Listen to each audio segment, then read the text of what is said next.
I got her. Hashtag Young Gang. Uh-huh. You got me. Hi, honey. How you doing? I'm good. How are you? I'm doing all right. Hey, are you ready to learn some more shit about the Bible? Yeah. Yeah.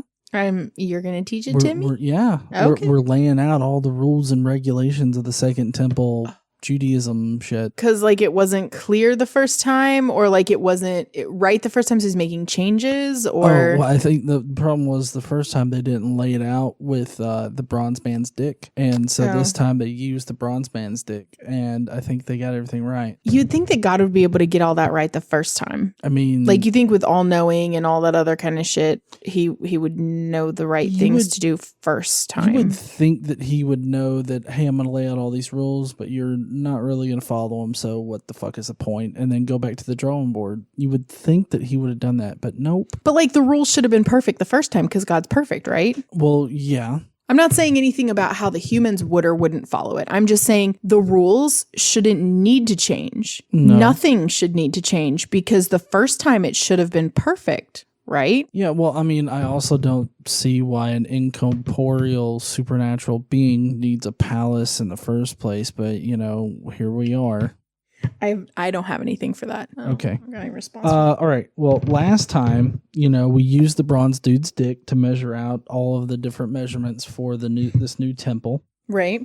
This time, the bronze dude is going to take Easy to the outer gate and says that you got to lock this shit up and be bougie with it because only the prince can use it and eat the Lord. What? Mm-hmm. Everyone must follow all the rules, and God is not going to stutter, right? He's not stuttering. You follow the rules, or you're going to get fucked by Satan. All right. Or whoever runs hell. God's going to appoint somebody. Jezebel. Whoever. Beelzebub. Also, Dick Cheney. Also, non-circumcised people can just right the hell off, and they just will never step foot in this temple. And if they do, you're fucked. Well, they're fucked first, but then you're gonna get fucked. The Levites get shunned by God. God's like, I don't want to hear your shit anymore. Get out of here. You fucked up one too many times. You're fired. Oh no, he trumped them. Wow. You're fired. Yeah, so God tells him to get the fuck out. And God goes off and he hires a Zardoz priest because apparently they did a good job instead of the Levites. Now, if you don't recall, Zardoz is the one movie that Sean Connery. Yeah. Sean Connery doesn't want you to know about. Do they get to wear costumes like him? Yeah, the little bikini thing with the bandolier. Yes, that's what they wear. Oh, excellent. So, anyways, there's no woolen garments anywhere near this place because that shit is peasant. That's like peasant clothing. Well, I mean, if you've seen this costume, I wouldn't want woolen garments where that thing goes anyway. I know, but they're only supposed to wear linen. So this bikini is linen. Mm-hmm. And nothing. They're not. So they're not to wear anything that is going to make them have a sweaty ass and balls. They just can't have it. That's why they got the bikini going on. Mm-hmm. But if it's a woolen bikini, they're going to have swamp ass and sweaty balls. Oh yeah, for sure. Plus it'll be itchy as fuck. Yeah, you don't want wool in your crack. So basically outside of the temple is going to say no swamp ass. Check your swamp ass at the door. We don't want that shit. Okay. It makes them unclean. I mean, to be fair, that seems like a reasonable rule. Yeah. No swamp ass in the sanctuary. Yeah. Priests have to keep friending God on Facebook, I think is one of the rules. What? I'm having a little trouble reading my handwriting. Anyways, we're going to blow right past that. Oh, okay. We all know Facebook's from Satan. Priests are only allowed to have virgin girls to marry. And it's either that or they can fuck each other's wives. So, priest orgies. If they see a dead man, though, or they're in the presence of a dead man, then they have to slaughter an animal and rub their blood on their dick. Next, priests will also be the judges. So it's kind of like Gilead in The Handmaid's Tale. Priests also get free housing. Well, yeah. So that's good. Yeah. Yeah. Then what they do is the bronze guy measures out a large area for the temple. And they're really anal about it Mm-hmm. because they use the bronze guy's dick. And the princes now, they can't oppress the people because that's God's job. Also, the princes can't take advantage of the people because that is also God's job. He said the princes were just doing a shitty job about it. And so he was like, fuck it, I'm just going to do it myself. He's not wrong. No. Then God lays out what people should offer him monthly so that, he doesn't go ape shit on them and like fucks them up, with his wife beater shirt and everything like that and gets drunk. I mean, if he doesn't have his offerings, I mean, he just goes on a binge and you don't want to see God after about, 2 big bottles of Jack Daniels. Oh, okay. He goes on a bender. He goes on a bender. Yeah. Like, if you don't distract him with offerings, Mm-hmm. he'll just start drinking and like beat the shit out of you. He comes up with new sin rituals, new things to do in order to absolve sins. I'm sure it includes blood and rolling around in it and possibly jerking off with it. Then Passover's rebranded. I do believe now instead of painting the doors, you have to paint your body with blood, something like that. Then the Sabbath has changed. So wait, so I'm sorry, like William Wallace or something, but with blood. Think more like Walking Dead trying to get around all the zombies. Oh, okay, all right. Then the Sabbath gets changed. Apparently he doesn't like it whenever it fucking was under the old temple laws. God says that when they enter the temple, they're going to be shaking their circumcised dicks, but when they walk out, they should be swinging that ass about. God specifies exactly how much grain he wants. Now, this is going to be like how much grain is going to get my attention, okay? I don't wake up from my hangover for just a little bit of grain. I want the best grain, and it's got to be a shit ton. So just keep that in mind, people. God then restricts gifts given to servants because fuck them. Why should they get to keep shit given to them? Then God designs his like kitchen that he needs in order to prepare like all of the meat and everything. Well, for the priest to prepare the meat for him, I guess. But the point is it would make Gordon Ramsay a bit jealous. I mean, to be fair, kitchen design is really important. Yeah. Mm-hmm. Then he outlines the lazy river that's going to flow through like the lobby of the temple, and like just throughout the temple there's going to be this lazy river where priests, after a long day of fucking people over and taking all their shit, they're just going to get into the lazy river and they're just going to kind of relax and end out their day. Actually sounds great. I know, right? Yeah, you remember the lazy river we had in Orlando? Mm-hmm. That was so awesome. Yep. Mm-hmm. Well, God wanted one in his temple Can't that blame he the never guy. visits. Can't blame him. Yeah, God then divides up all the land between the tribes, with Joseph getting like 2 portions because apparently Joseph just sucks God's dick really, really good. No, that's not why. That's what he's there for, Joseph. That's not why. They call him the old dick holster. They don't.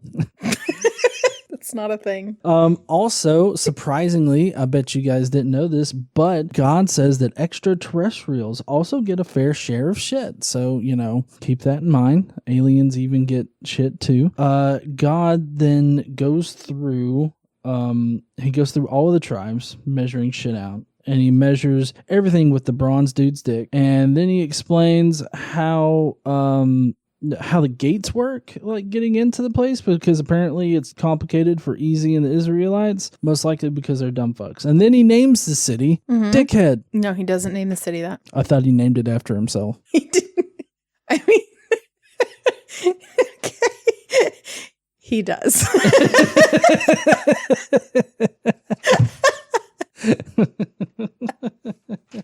You set it up, I knocked it down. Yeah. Or I set it up, you knocked it. Whatever. Anyways. All right, so I gather we're going to have to go through and correct some shit. So. Obviously. Yeah. Obviously, that's what's going to have to happen. All right.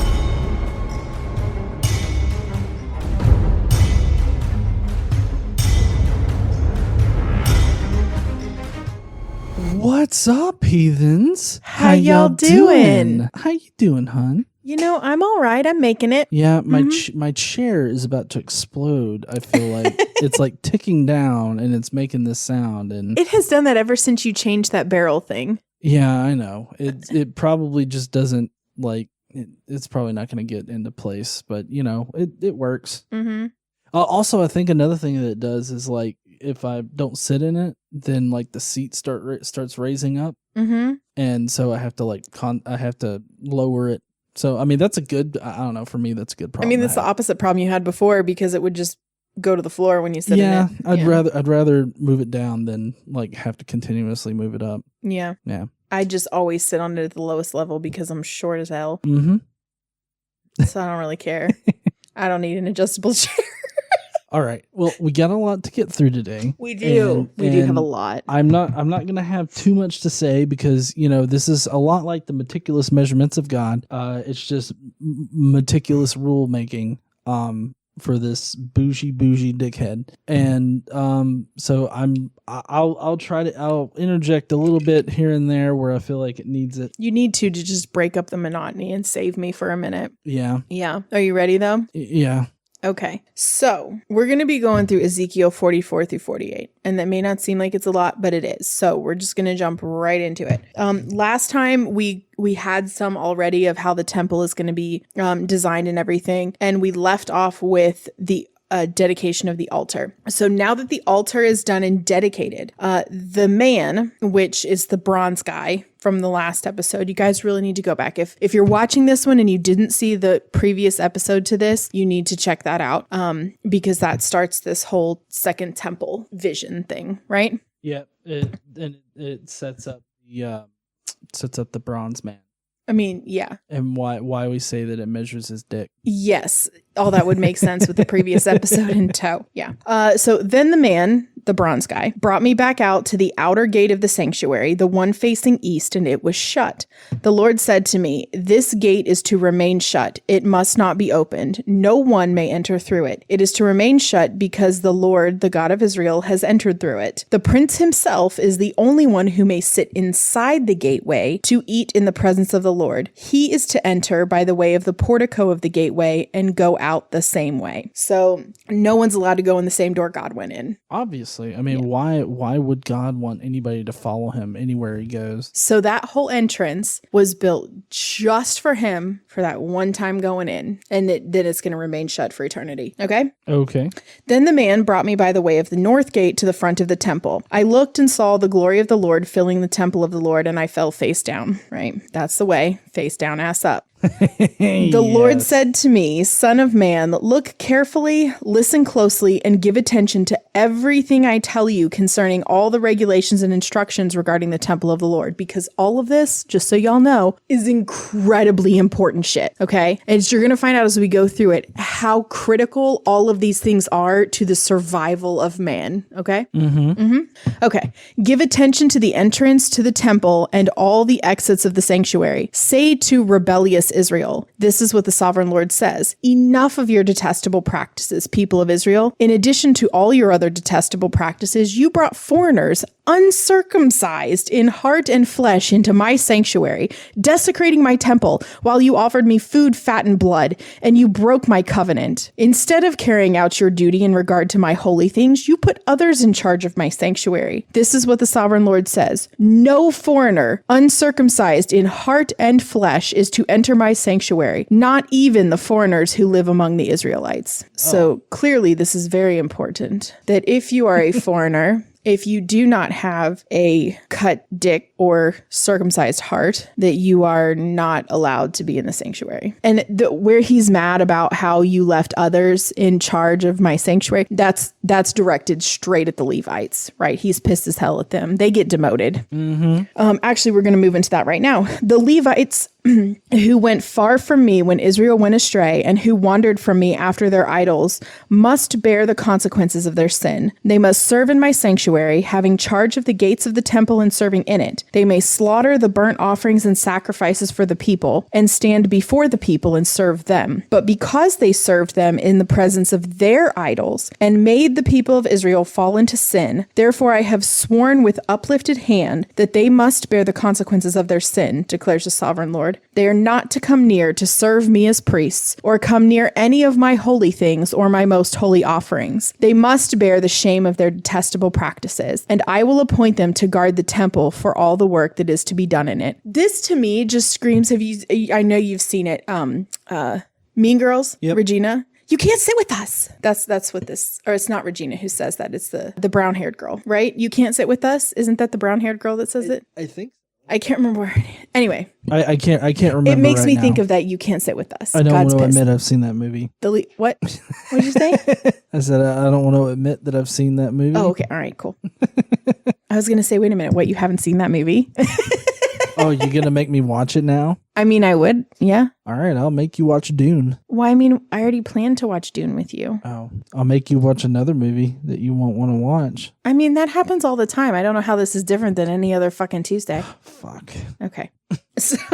So anyway, the Levites are demoted, right? Right. But the Levitical priests who are descendants of Zadok, Zadok, not Zardoz. Yeah. Damn. And who guarded my sanctuary when the Israelites went astray from me, are to come near to minister before me. They are to stand before me to offer sacrifices of fat and blood, declares the sovereign Lord. They alone are to enter my sanctuary. They alone are to come near my table to minister before me and serve as my guards, or serve me as guards. When they enter the gates of the inner court, they are to wear linen clothes. They must not wear any woolen garment while ministering at the gates of the inner court or inside the temple. They are to wear linen turbans on their heads and linen undergarments around their waists. They must not wear anything that makes them perspire, because sweating is bad in the Middle East. Obvious. Yeah. And God doesn't want any swamp ass. That's what I'm saying. Like, these are the really important rules that people need to know how to live by. Mm-hmm. Like, super important shit for survival and well-being. Agree. I mean, to be fair, taking care and to not have swamp ass is good for your well-being. But I'm just saying. Anyway, when they go out into the outer court where the people are, they are to take off the clothes they have been ministering in and are to leave them in the sacred rooms and put on other clothes so that the people are not consecrated through contact with their garments. So basically, they have to take off their sanctuary clothes and put on actual like clothes that they can be in the presence of others. Mm-hmm. Because whatever this outfit is that they wear, having been in the presence of the Lord, is like super holy. And if a like normie touches the garment, they could be accidentally consecrated, and that would be an awful thing. Apparently. So we don't want any normies out there to be consecrated. Well, and we actually go through, here shortly, we'll go through how the priest's job is to teach them the difference between sacred and common. And so they do create this divide. So when you're amongst the common people, you're not allowed to wear your holy clothes. Right. Yeah. Okay. So continuing on with rules for the priests, they must not shave their heads or let their hair grow long, but they are to keep the hair of their heads trimmed. No priest is to drink wine when he enters the inner court, because you don't want any drunk priests. Mm-hmm. They must not marry widows or divorced women. They may only marry virgins of Israelite descent or widows of priests. Obviously. Right. I mean, we got to have like standards for like wives and shit. And for the priests, yeah. Well, for for other people too. The priests for sure. Yeah, God has to control everything. Of course. Okay. They are to teach my people the difference between the holy and the common, and show them how to distinguish between the clean and unclean, which they talk about earlier in the Old Testament when we went through all of that shit, but we've got to go through it all again, brand new, like it's never happened. Right? We've got to do this all over again. Okay. They are to keep my laws and my decrees for all my appointed festivals, which are different now. I mean, not all are different, but they don't have the same schedule or festivals even that they had before. Right. And they are to keep my Sabbaths holy. A priest must not defile himself by going near a dead person. However, if the dead person was his father or mother, son or daughter, brother, or unmarried sister, then he may defile himself. After he is cleansed, he must wait 7 days. On the day he goes into the inner court of the sanctuary to minister in the sanctuary, now this is after he's cleansed, right? Right. He has to offer a sin offering for himself. Purification, right? Purification offering. Oh, okay. Mm-hmm. Then the priest must not eat anything, whether bird or animal, found dead or torn by wild animals. Now, to me, that's a reasonable rule. Yeah. Like, that's a health thing, right? Food safety. I'd say so. Food safety is important. I think this rule is important. Okay, any dispute. In any dispute, the priests are to serve as judges and decide it according to my ordinances. So now the kings aren't judges, the priests are judges. Right. All right. Also, okay, so we're going to talk about priests and their possessions, right? Okay. They can't have any. Oh, fuck. Yep. That sucks.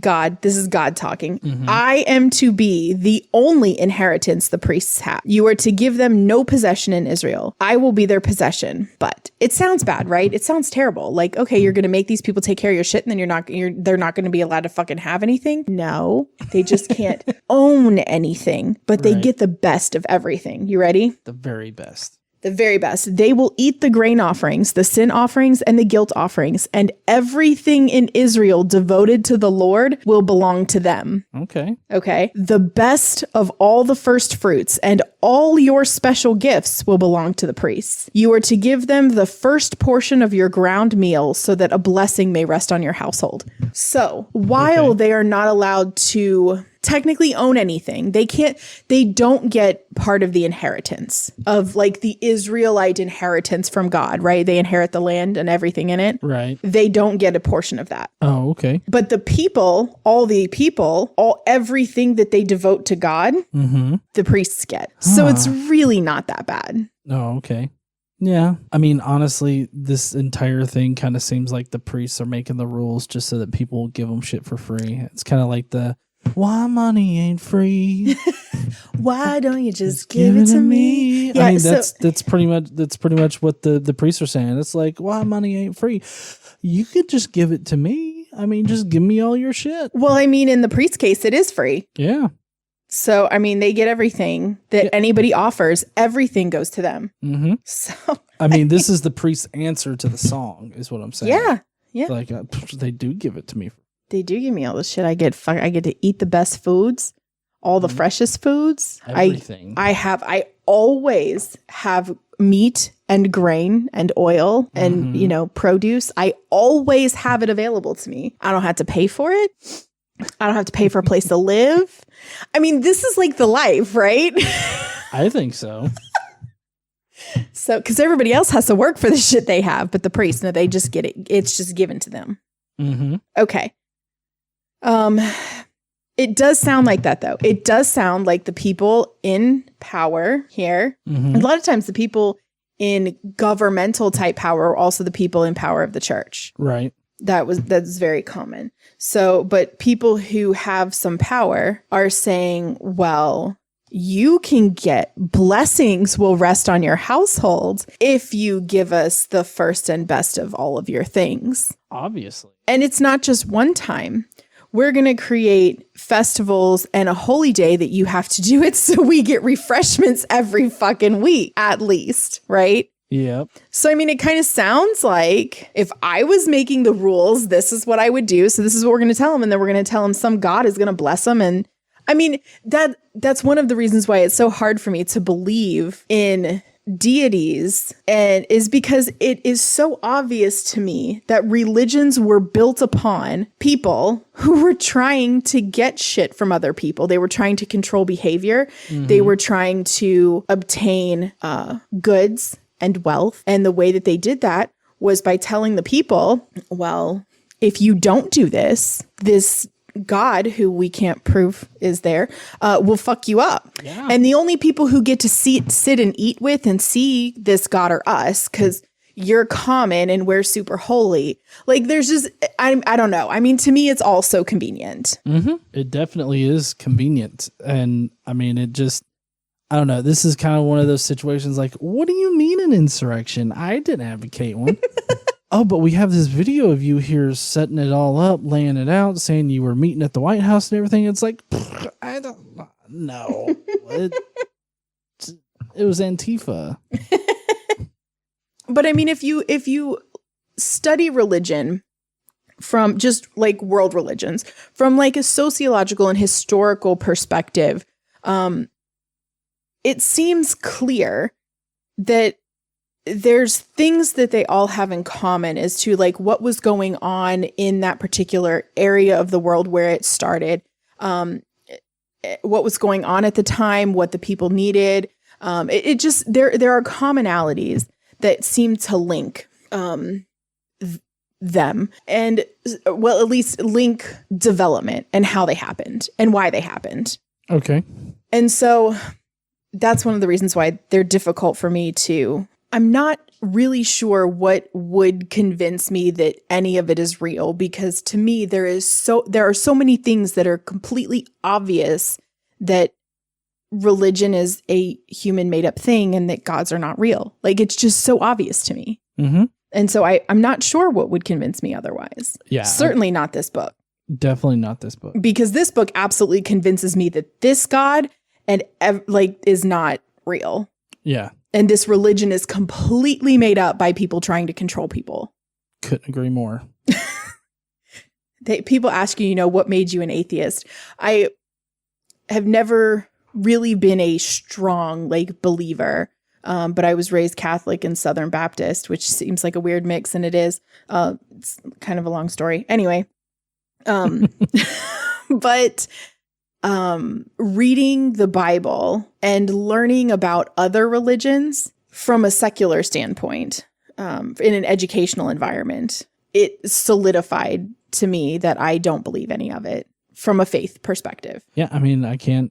I agree, because for the longest time, I tried to reconcile not believing everything in the Bible with being a Christian, and that was one of the things that knocked me on my path too. Yeah.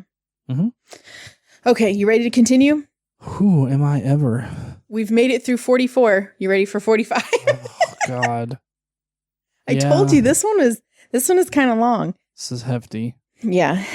Okay. When you allot the land as an inheritance, you are to present to the Lord a portion of the land as a sacred district, 25,000 cubits long. That's 8 miles, y'all. Or for people who aren't imperialists, 13 kilometers. Okay. How many washers is that? A fuck ton. It's a fuck ton of washers. Yeah, a fuck ton of washers. More than they have at Sears. Is Sears still a thing? I feel like I aged myself. I think Sears is a thing. I aged myself right there too. Sears is not a thing in where we live anymore. I can't think of a Sears near us. They closed the one that they closed the one I knew of here. Yeah. Yeah. The one that I knew was down in Decatur at a mall. See, where I'm from, whenever you needed to buy a washer or dry, you go into Sears. Sears was always the place. There wasn't Lowe's and Home Depot. You go to Sears and get an appliance. That's where you bought your appliances, with Sears. Yeah, pretty much. And I remember the first Walmart in my town. It was a big deal. I remember when we used to not have one of the super Walmarts. We didn't have a super Walmart. We had a regular Walmart. That's it. There was no super Walmart until after I did not live in that town anymore and was an adult. Mm-hmm. Yeah. I think now they're just generally called Walmarts. The general Walmarts back then were nothing like what the general Walmarts Walmarts back then were like Kmart. I guess, maybe. I don't know. I don't remember. They were really small, and they didn't include groceries. Yeah, there weren't groceries. I mean, there were some you could get boxes of crackers and shit, but there weren't. It was mostly you went to the grocery store for your food, and then when Walmart opened, you would go to Walmart to get your toiletries and household cleaning stuff. Yeah, things like that. That's how it was when I was growing up. Mm-hmm. Now people go to Walmart for everything, and I go to Walmart for exactly nothing. You can get your tire changed, pick up groceries, and get your hair cut and an eye exam all in one trip. You could, and some people do, and that's fine. I go to Walmart for exactly 0 things. Yeah. Okay. So 8 miles worth of washers long and 20,000 cubits wide, and that's about 6.5 miles. Shit, I don't know. I'm sorry that I don't. Let's see. Did I hit the wrong footnote? I think I hit the wrong footnote. Yes, 11 kilometers. Okay. Okay. Now, 20,000 cubits. This is important. In this particular verse, I don't know if it's a translation problem. In the Septuagint, it says 20,000 miles. Mm-hmm. Or 20,000 cubits. Right. In Hebrew, it says 10,000. Everywhere else, it's 10,000 cubits. Okay. In both. Oh. But in this particular instance, there must have been some sort of, it might have been I almost said fucking typo. There was clearly some sort of error, or they just got it wrong. Maybe. I don't know. Okay. Anyway, 8. This is our sacred land. As part of the inheritance, 8 miles by 6.5 miles. Right. Okay. And the entirety of that area will be holy. Okay. Okay. Of this, a section 500 cubits square, which is about 875 feet or 265 meters, is to be for the sanctuary, with 50 cubits around it for open land. All right. Okay. In the sacred district, measure off a section 25,000 cubits long and 10,000 cubits wide. In it will be the sanctuary, the most holy place.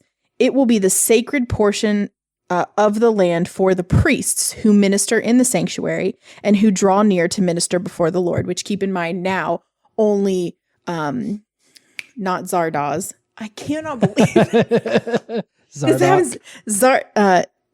Zadok, not Zardoz. Zadok. Yeah.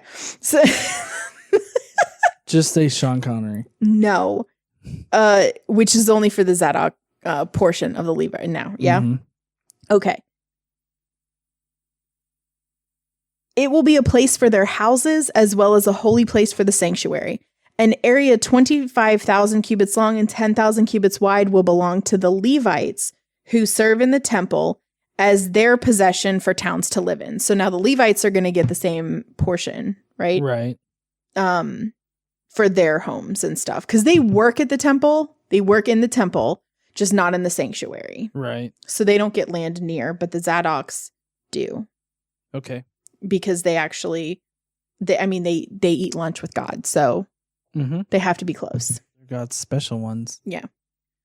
You are to give the city as its property an area 5,000 cubits wide, 1 2/3 of a mile or 2.7 kilometers, and 25,000 cubits long, which seems like a really weird, like, you've got this 8-mile long, 1 2/3 mile strip. Yeah. It's like Vegas. Mm-hmm. That makes sense. Land for the city. So anyway, and it adjoins with the sacred portion and will belong to all of Israel. Okay. The prince will have the land bordering each side of the area formed by the sacred district and the property of the city. It will extend westward from the west side and eastward from the east side, running lengthwise from the western to the eastern border, parallel to one of the tribal portions. This land will be his possession in Israel. So that's what the prince gets. And my princes will no longer oppress my people, but will allow the people of Israel to possess the land according to their tribes. This is what the sovereign Lord says. You have gone far enough, princes of Israel. Give up your violence and oppression and do what is just and right. Stop dispossessing my people, declares the sovereign Lord. You are to use accurate scales and an accurate ephah and an accurate bath. Okay. So an ephah, we haven't talked about this in a while, is a unit of measurement for anybody who's new and may not know. An ephah is a dry measure having the capacity of about 3/5 a bushel or 22 liters. Okay. Arbitrary and random. That's how I like it. Yep. But at least they write it out. So that's an accurate ephah. An accurate bath is a liquid measure equaling about 6 gallons or 22 liters. Okay. So both dry and liquid measurement, 22 liters. An ephah is the dry measurement, the liquid measurement is the bath, and they're equal. Okay. Okay. So the princes and I guess the business people or whoever, they have to use these accurate measures from now forward. They're not allowed to take advantage of people. They're not allowed to, weigh stuff heavy or light depending on what works for them. You have to use it. You have to do it right.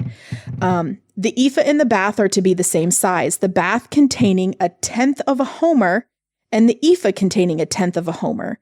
The homer is to be the standard measure for both. Okay. Okay. The shekel is to consist of 20 gerahs. Okay. The shekel is weighed of about 2/5 of an ounce or 12 grams. Okay. Okay. And it is 20 gerahs. All right. 20 shekels plus 25 shekels plus 15 shekels equals 1 mina. Now, for those of you who can't count, that's 60 shekels. I don't know why he just didn't say 60 shekels, because that would have made a fuck ton more sense than 20 plus 25 plus 15, right? Yeah. 6. See, for some reason, I was thinking 25 plus 25 and then plus 15, but no, it's 20. 20 plus 25 plus 15. All right. And the Bible really doesn't need to math. They do not need to be mathing right now. Anyway, so 60 shekels equals 1 mina. Okay. Now, this is important because at the time, a common mina was 50 shekels. Okay. So the, I guess, Jewish mina is 60 shekels. 60 shekels is about 1.5 pounds or 690 grams. Okay. All right.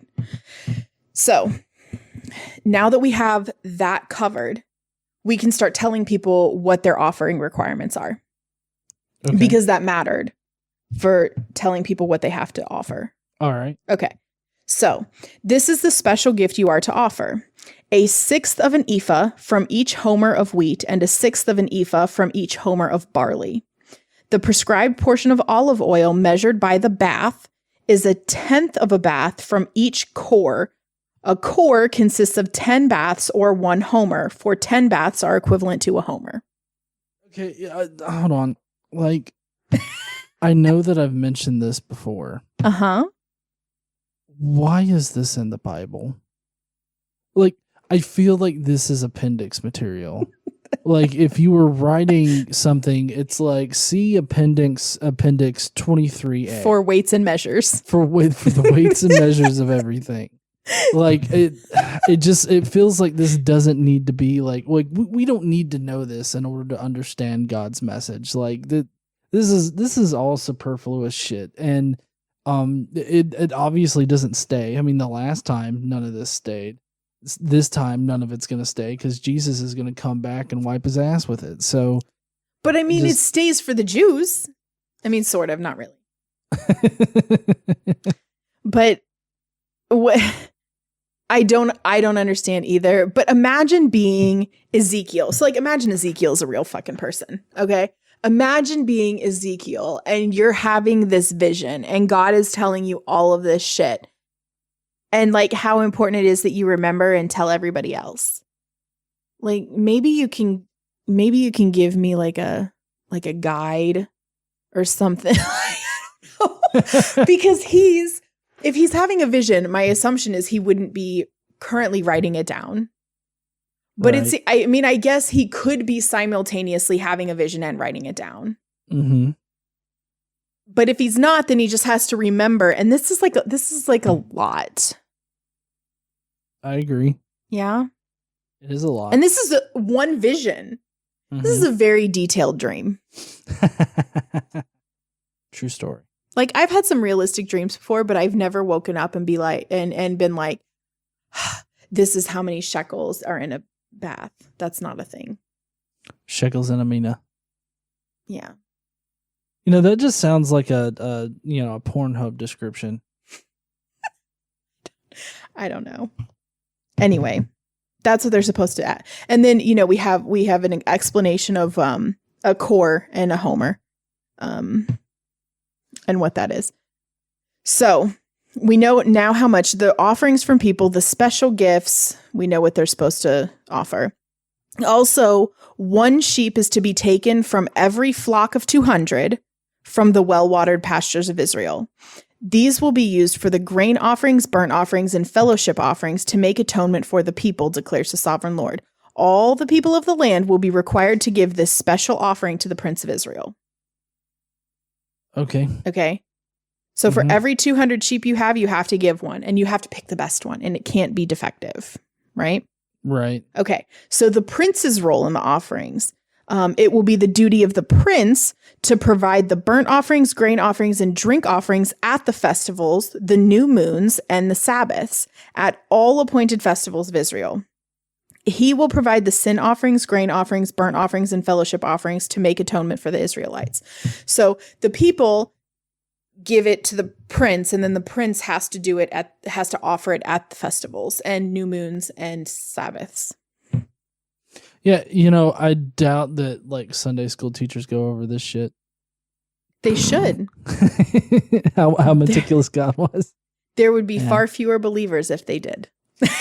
That's probably why they don't. Can you imagine? Okay, so if you guys don't know, when Trump was being read the Constitution, he was tugging at his lip and everything like that. I can only imagine what he would do. After like the 4th paragraph or something. Yeah. I can't imagine what he would do hearing this shit. And of course, he's on stage saying, I love all of the Bible. I know. What's your favorite book of the Bible? I like it all. No, you don't. You've never read it, you dumbass. The one where they define all the shekels. I like to read it upside down like I hold it for photo ops. Anyway. Okay, so the princes, we know what they're supposed to do. Sin offerings. Now, sin offerings, which I think I might have touched on earlier, I'm not sure, are also they're purification offerings. So if you've been made unclean somehow, you have to, I think they tried to transition away from sin to purification because they were trying to teach people about clean and unclean. And so if you were unclean, you needed to be purified. And so that made it kind of less, I don't know, targeted, like you're a sinner, to like you've become unclean somehow. And it's not necessarily something that was a horrible thing. Like, I mean, women are unclean every month, right? Yeah. And it's really not a sin. So instead of a sin offering, it's a purification offering. So sin offering and purification offering are the same thing. Okay. So, gotta purify that dick. Yes. All right. So this is what the sovereign Lord says, that we're going to talk about sin offerings or purification. In the first month, on the first day, you are to take a young bull without defect and purify the sanctuary. And you remember how they purify the sanctuary, smearing the blood all over the place on the horns and on the, okay. The priest is to take some of the blood of the sin offering and put it on the doorposts of the temple, on the 4 corners of the upper ledge of the altar, and on the gateposts of the inner court. You are to do the same on the 7th day of the month for anyone who sins unintentionally or through ignorance. So you are to make atonement for the temple. So you have to do this on the first day of the month, and then on the 7th day of the month, for unintentional shit. Okay. They gotta kill a bull. Yes, a young bull without defect. Drain it of its blood. And spread its blood all over everything. Smear blood all over the place. This sounds very unhygienic. It really does. Like they're really particular about clean and unclean, but this seems very unclean. Also, why does like the bull's blood matter to God? Like I get the act, like the literary thing, because like God had to kill an animal for Adam and Eve because they were stupid and ate the apple. And so now they do it symbolically in order to do it. But it's like, it's kind of arbitrary. Like God's like, oh, well, I had to kill one animal, so you have to kill millions upon millions of animals for all time. Well, and for various reasons. and in various amounts. It's very confusing. It's not as confusing, however, in this set of rules as the previous set of rules. And it's not as much, but it's still gross. Like, I mean, I feel like the temple would smell horrendous and have a serious like fly and maggot problem. Yeah. Unless they clean, like, I don't know how they cleaned it. They don't describe cleaning the blood ever. Yeah. They don't. And I kind of wonder like how that, because it's not like they had power washers and squeegees at that time, you know. And in this temple, everything is wood. Yeah. So it's porous. It's like soaks in. Mm-hmm. This just doesn't sound okay. No, it doesn't. Nothing about this is normal. Okay. In the first month, so let's talk about Passover. All right, this is a very important festival for them, yeah? In the first month, on the 14th day, you are to observe Passover, a festival lasting 7 days, during which you shall eat bread made without yeast. On that day, the prince is to provide a bull as a sin offering for himself and for all the people of the land. Every day during the 7 days of the festival, he is to provide 7 bulls and 7 rams without defect as a burnt offering to the Lord, and a male goat for a sin offering. He is to provide a grain offering, an ephah for each bull, and an ephah for each ram, along with a hin of olive oil for each ephah. So you have an ephah, which is what, 22 liters? We decided at 22 liters? Fuck if I know. So at 22 liters of grain for each bull and each ram, which every day that's 14 total. Right. Okay. So lots of fucking grain. Okay. What? No, I was just I was at first I thought that you were talking about 14 animals slaughtered. Yes. Oh, okay. Yes. Every day during the 7 days. Now this is after, because the first day you have special shit, right? And then also this. So every day during the 7 days of the festival, he is to provide 7 bulls and 7 rams without defect as a burnt offering and a male goat as a sin offering. So that's 14, right? Right. I mean, it's technically 15 if you add the goat, but for the, he's to provide a grain offering of an ephah for each bull and an ephah for each ram. So we don't give a shit about the goat. So that's 308 ephahs. Okay. Sorry. That's 14 ephahs of grain, which is 308 liters. Fuck. Of grain every single day, along with a hin of olive oil for each ephah. So there's 14 of those. So that's 14 gallons of oil. Every day. Right. During Passover. Okay. That's a lot. Mm-hmm. Yeah. During the 7 days of the festival, which begins in the 7th month on the 15th day, he is to make the same provision for sin offering, burnt offering, grain offerings, and oil. Okay. The Sabbaths and the new moon. This is what the sovereign Lord says. Okay. The gate of the inner court facing east is to be shut on the 6 working days.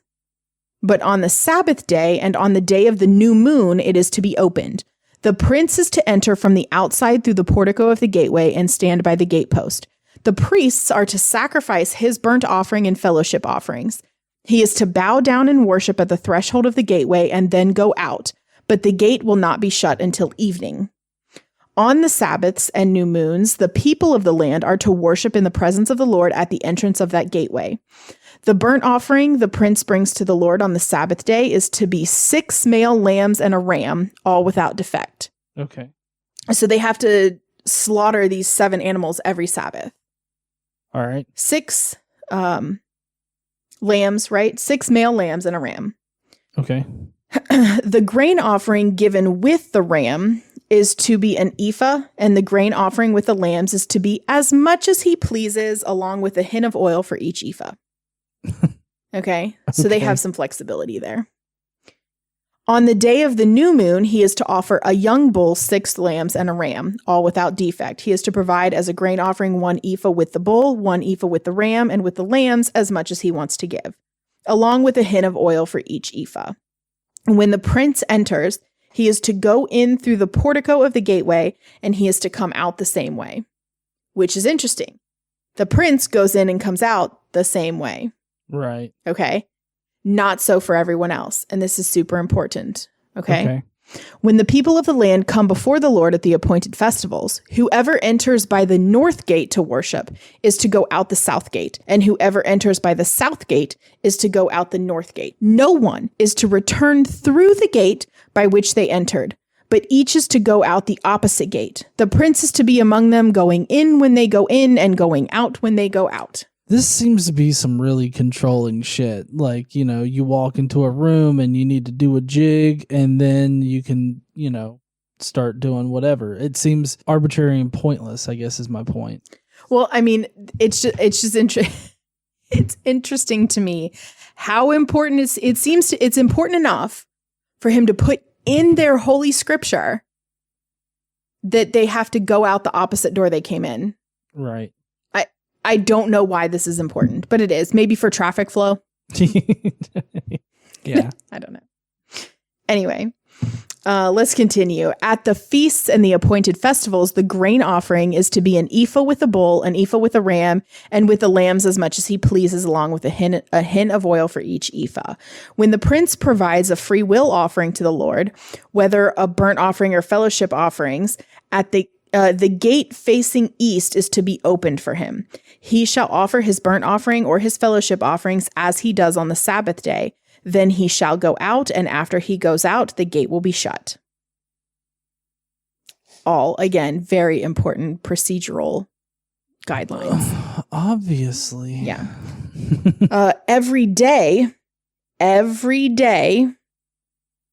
Every single day. You are to provide a year-old lamb without defect for a burnt offering to the Lord. Morning by morning, you shall provide it. You are also to provide it with it, morning by morning, a grain offering consisting of 1/6 of an ephah with 1/3 of a hin of oil to moisten the flour.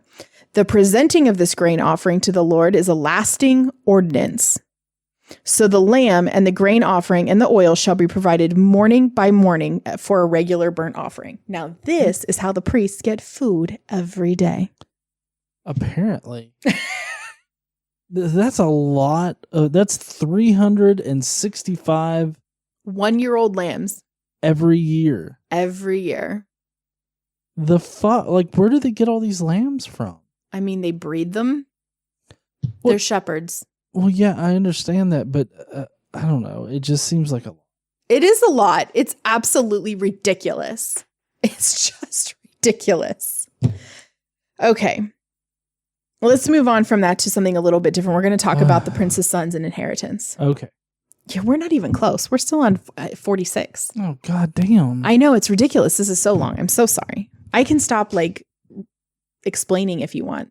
No, go on ahead. Okay. I mean, we're here to learn what the Bible says, as painstaking as it is. It is kind of painful. And when you have a lot of words that we don't commonly use, I mean, people don't use ephah or hin or any of these other kind of measurements anymore.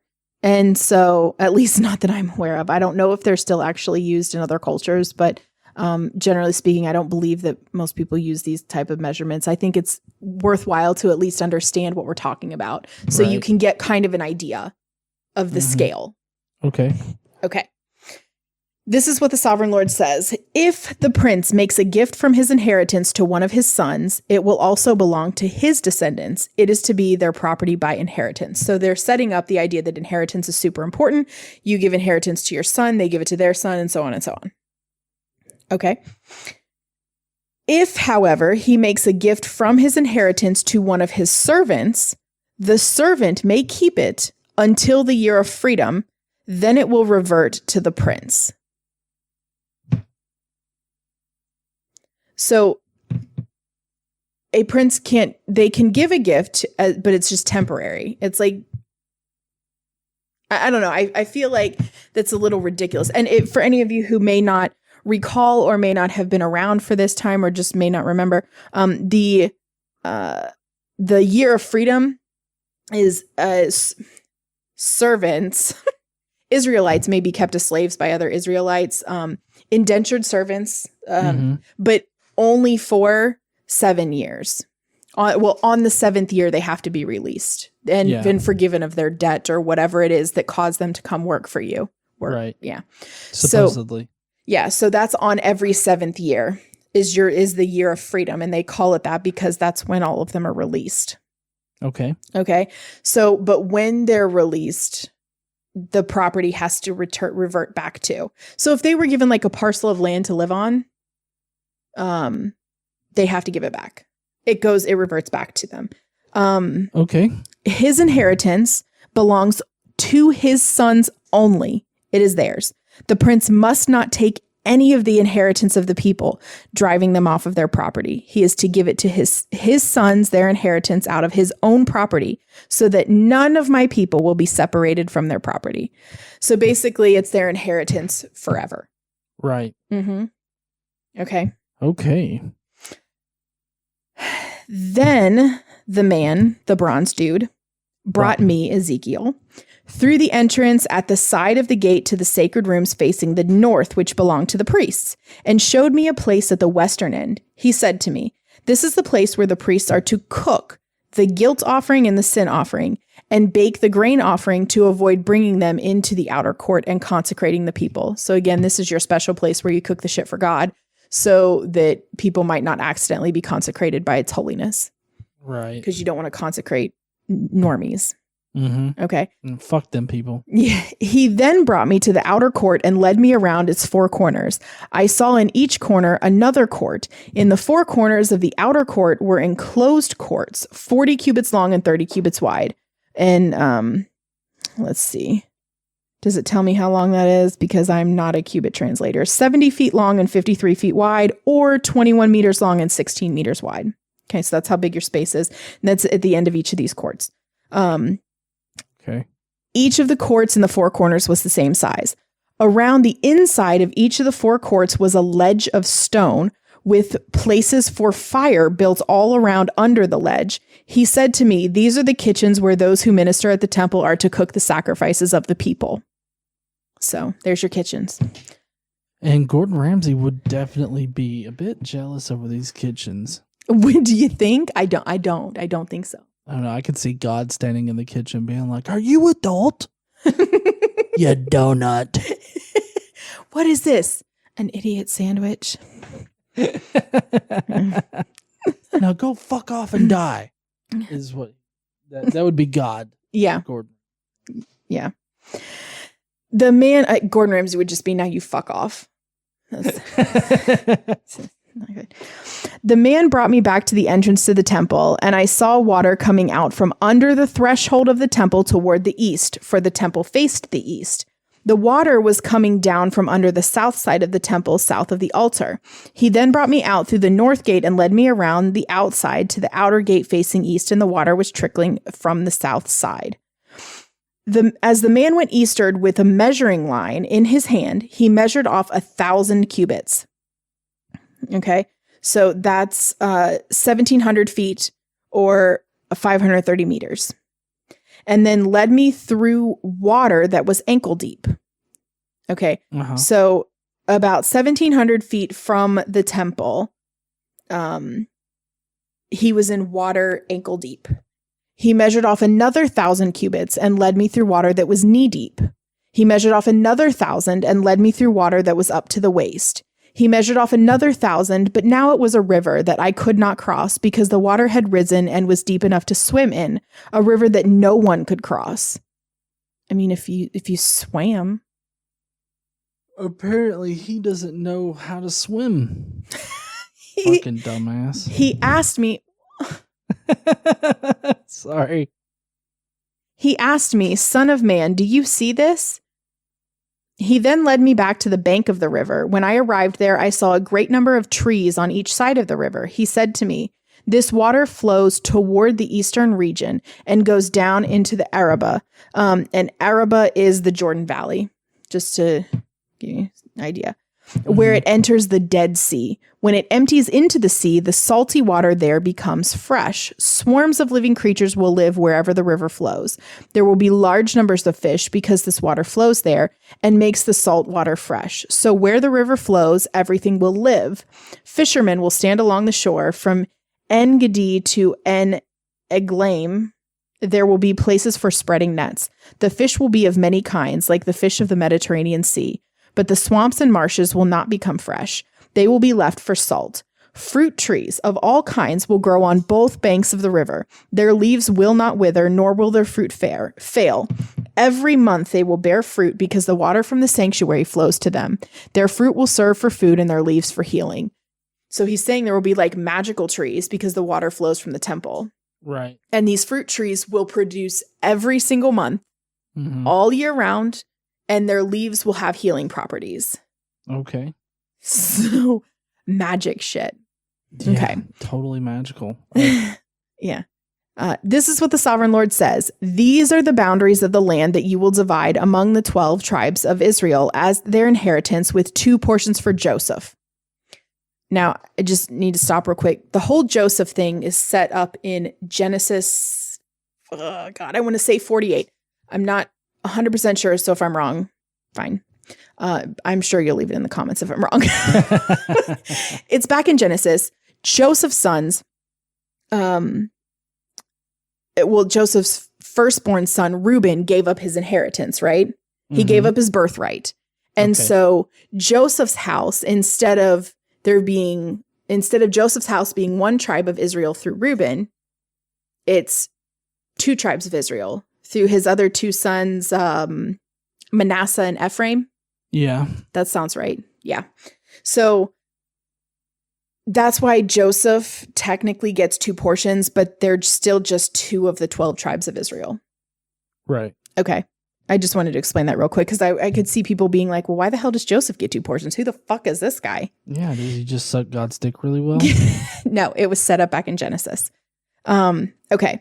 So you are to divide it equally among them because I swore with uplifted hand to give it to your ancestors. This land will become your inheritance. This is to be the boundary of the land. On the north side, it will run from the Mediterranean Sea by the Hethlon Road past Lebo Hamath to Zedad,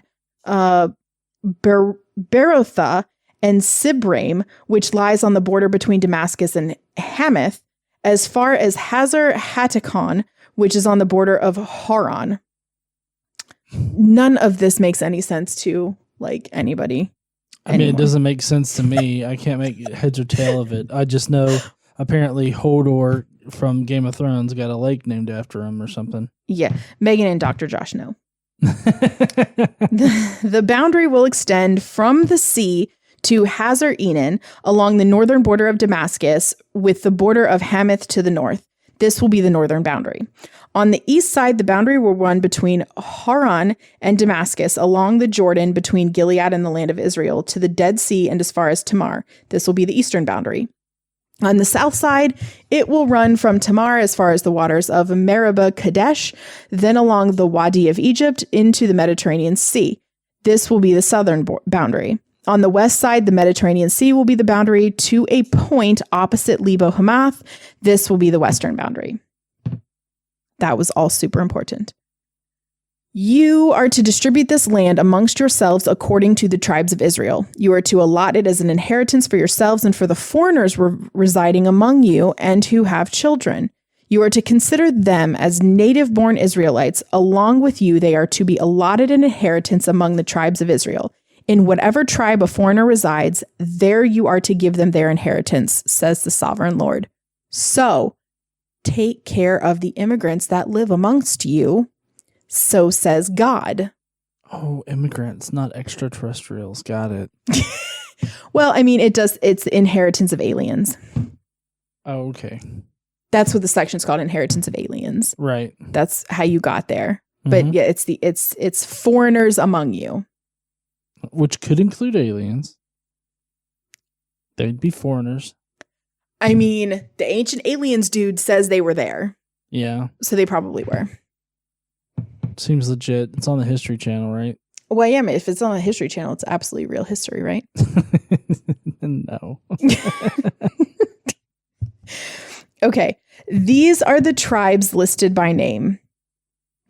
At the northern frontier, Dan will have 1 portion. I know that's your favorite tribe, John. Dan. Yes, I love the tribe of Dan. He's such a laid-back guy. Yeah. And he just sits there on the couch and he's like, chill out. Yeah. Have a beer. Yeah. So Dan is at the northern frontier. He'll have the northern portion. It will follow the Hethlon road to Lebo Hamath. Hazar Enan and the northern border of Damascus next to Hamath will be part of its border from the east side to the west side. Asher will have one portion. It will border the territory of Dan from east to west. Naphtali will have one portion. It will border the territory of Asher from east to west. Manasseh will have one portion. It will border the territory of Naphtali from east to west.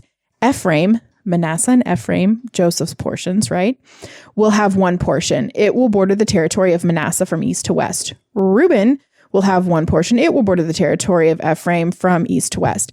Judah will have one portion. It will border the territory of Reuben from east to west. Bordering the territory of Judah from east to west will be the portion you are to present as a special gift. So we're going like downland, right? Throughout. Right. So if you were counting, that's only 7 tribes so far. Okay. We got 5 left. Yeah, but we're going to put the sacred lands in the middle. Oh, okay. Okay. Bordering the territory of, because you can't break up the brothers, the Manasseh, Ephraim, and Reuben. So you can't break that up. So they've got to all stay together. So we've got to have 7 on one side. Right. For reasons. 5 on the other. Obviously. Okay. The sacred lands bordering the territory of Judah from east to west will be the portion you are to present as a special gift. It will be 25,000 cubits wide, and its length from east to west will equal one of the tribal portions. The sanctuary will be in the center of it. The special portion you are to offer for the Lord will be 25,000 cubits long and 10,000 cubits wide. This will be the sacred portion for the priests. It will be 25,000 cubits long on the north side, 10,000 cubits wide on the west side, 10,000 cubits wide on the east side, and 25,000 cubits long on the south side. In the center, it will be the sanctuary of the Lord. This will be for the consecrated priests, the Zadokites, who were faithful in serving me and did not go astray when the Levites as the Levites did when the Israelites went astray. It will be a special gift to them from the sacred portion of the land, a most holy portion bordering the territory of the Levites.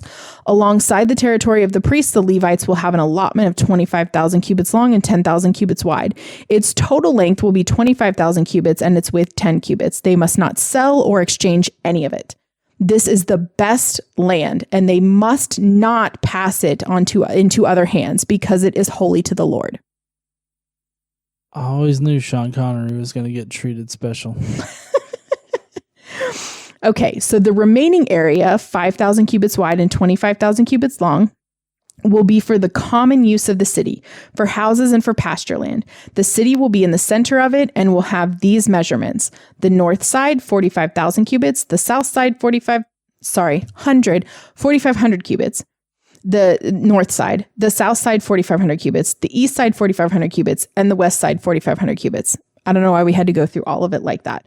The pasture land for the city will be 250 cubits on the north, 250 cubits on the south, 250 cubits on the east, and 250 cubits on the west. I don't want to actually say all this. I feel like we could, summarize it better, but this is what it says. And that's what I'm here for. Okay. Okay. You're like, I've got one job. Read it. Do it. I just have to read it. What remains of the area bordering on the sacred portion and running the length of it will be 10,000 cubits on the east side and 10,000 cubits on the west side. Its produce will supply food for the workers of the city. The workers from the city who farm it will come from all the tribes of Israel. The entire portion will be a square 25,000 cubits on each side. As a special gift, you will set aside the sacred portion along with the property of the city. The prince's land. You ready? Yeah. You falling asleep? You awake? I'm okay. I'm here.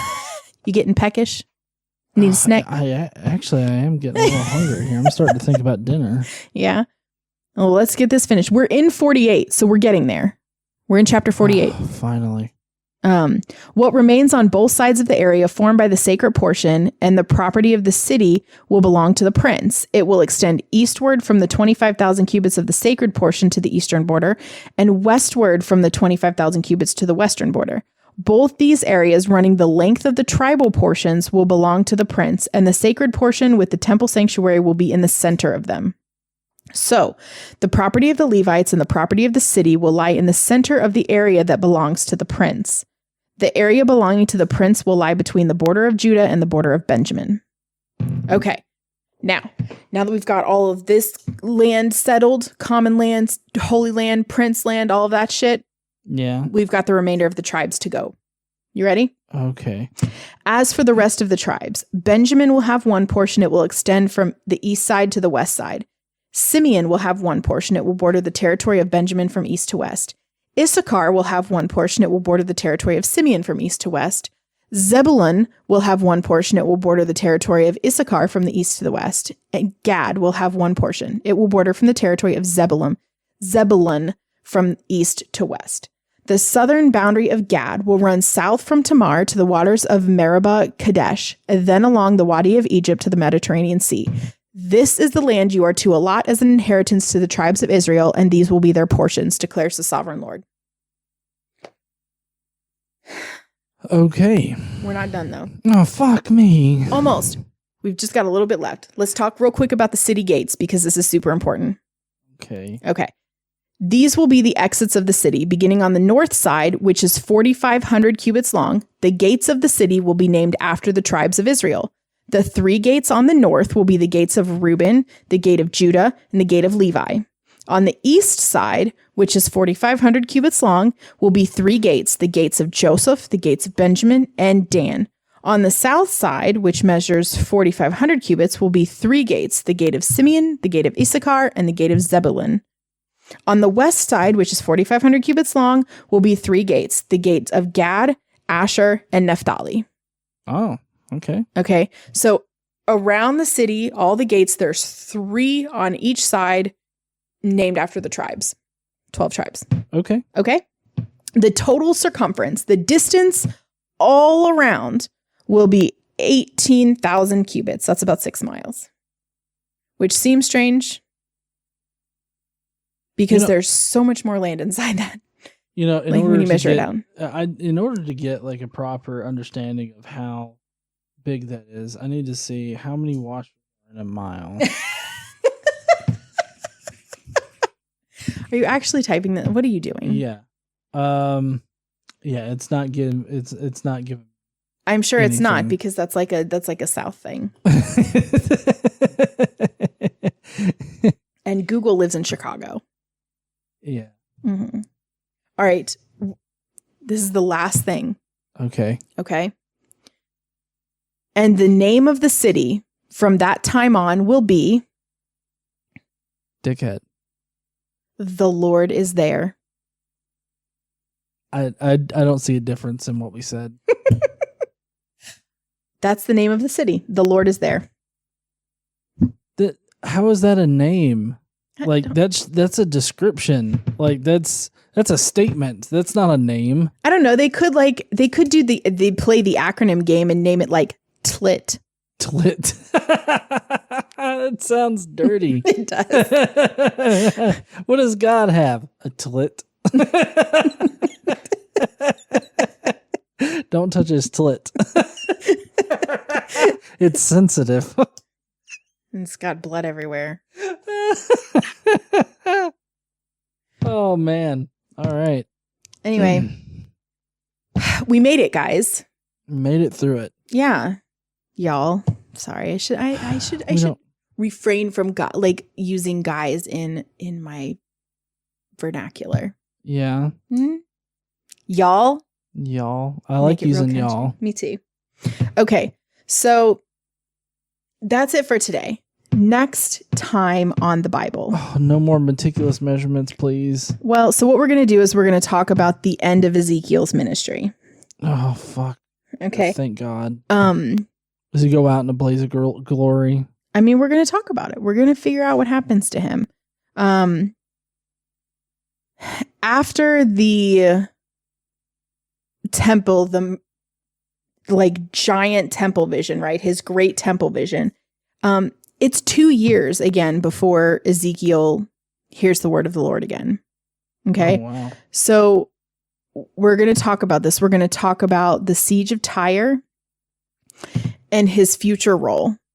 And then that's actually a very small portion of next week's reading. Okay. And then you know what we're going to do? Huh. We're going to talk about, we're going to read about some Dan. Dan? We're going to go back into Daniel. Oh, Yeah. awesome. Yeah. I want to hear about Dan. Yeah, we're going to talk about Dan. We're going to talk about Nebuchadnezzar. Nebby. Yeah. And Daniel's going to be told about a dream. So we're going to talk about the dream, and the dream is a warning. And we're going to talk about what that is. Somebody's going crazy next week. Insanity is a thing.